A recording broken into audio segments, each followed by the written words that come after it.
Hello, bachcho. Let's read this question. So this question says, which of the following cannot be explained on the basis of a photoelectric theory? Statement first is instantaneous emission of photoelectrons. Statement second is existence of threshold frequency.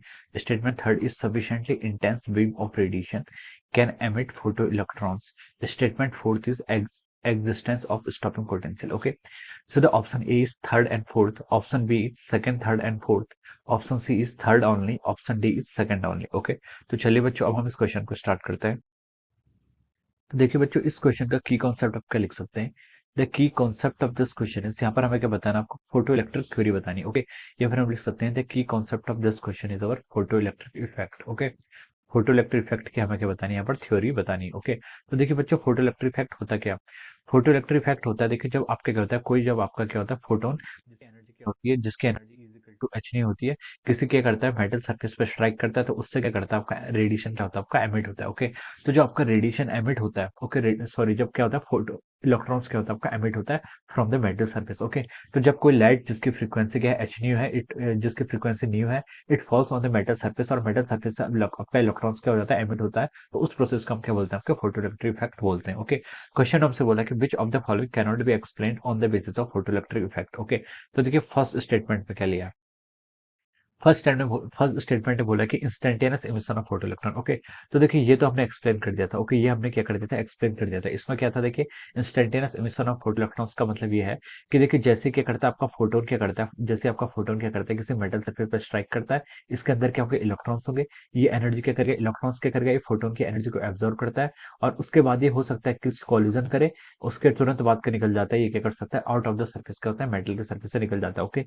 So this process won't take time, ये process क्या होता है, time नहीं लेती है, ये आपकी क्या होती है, इंस्टेंटेनियस प्रोसेस होती है। ओके, तो तुरंत प्रोसेस होती है। ओके, तो हम बोल सकते हैं कि ये वाला तो आपका क्या हो गया था, एक्सप्लेन हो गया था। ओके, अब देखिए जो आपका सेकंड है बोला कि existence of threshold frequency. Okay, तो देखिए फोटो इलेक्ट्रिक इफेक्ट तभी होता है जब क्या होता है, जो आपकी फ्रीक्वेंसी होती है, जो आपकी क्या होती है, जो आपकी लाइट होती है, लाइट की फ्रीक्वेंसी एक मिनिमम फ्रीक्वेंसी से ज्यादा होनी चाहिए, तभी आपका क्या होता है, फोटो इलेक्ट्रॉन्स क्या होते हैं, एमिट होते हैं। ओके, इसको हम ऐसे समझ सकते हैं, जैसे आपकी लाइट की फ्रीक्वेंसी क्या एच न्यू है, और H new not this is a work function of the metal plus of our kinetic energy max, या फिर हम लिख सकते हैं इसको के ई मैक्स। ओके, तो हम यहाँ से इसको ऐसे डिनोट करते हैं। ओके, तो देखिए आप जो भी एस न्यू एनर्जी का फोटोन स्ट्राइक कर रहा है, देखिए कुछ एनर्जी तो कहाँ डिसिपेट होगी, वर्क फंक्शन के लिए उसका। ओके, और जो रेस्ट एनर्जी बचेगी, it will be in the form of its kinetic energy. Okay, kinetic energy, और काइनेटिक एनर्जी मैक्सिमम कब होगी, जब उसके बीच में कोई भी कलिजन नहीं होगा। ओके, तब हम बोल सकते हैं कि there will be maximum kinetic energy. Okay, हमसे क्वेश्चन ने बोला था कि existence of threshold frequency. Okay, तो ये भी आपका ट्रू है। Okay, existence of threshold frequency होती है, ये भी हमारे फोटो इलेक्ट्रिक थ्योरी ने क्या बताया था,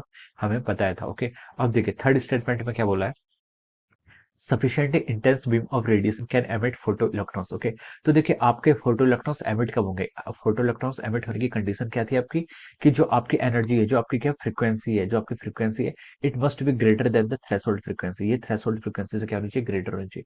अगर आपकी फ्रीक्वेंसी जो इंसिडेंट फोटोन की फ्रीक्वेंसी है, ये थ्रेशोल्ड फ्रीक्वेंसी से ग्रेटर होगी, इसी केस में क्या हो सकता है, आपका एमिट ऑफ इलेक्ट्रॉन, या क्या हो सकता है, इलेक्ट्रॉन क्या हो सकता है, आपका एमिट हो सकता है। ओके, एमिशन ऑफ इलेक्ट्रॉन किस केस में पॉसिबल है, जब आपका क्या होगा, जब आपका जो फ्रीक्वेंसी होगी, फ्रीक्वेंसी ऑफ द आपकी जो लाइट सोर्स है, उसकी फ्रीक्वेंसी क्या होनी चाहिए, ग्रेटर देन द किसके, थ्रेशोल्ड फ्रीक्वेंसी से ज्यादा होनी चाहिए। ओके, तो sufficient intense beam of radiation can emit photoelectron, तो इसको एक्सप्लेन नहीं कर पाता। Okay, so this will be the, तो हम बोल सकते हैं कि ये क्या हो जाएगा, इसका ये उसका करेक्ट आंसर हो जाएगा। ओके, अब देखिए फोर्थ में क्या बोला है उसने, एग्जिस्टेंस ऑफ स्टॉपिंग पोटेंशियल।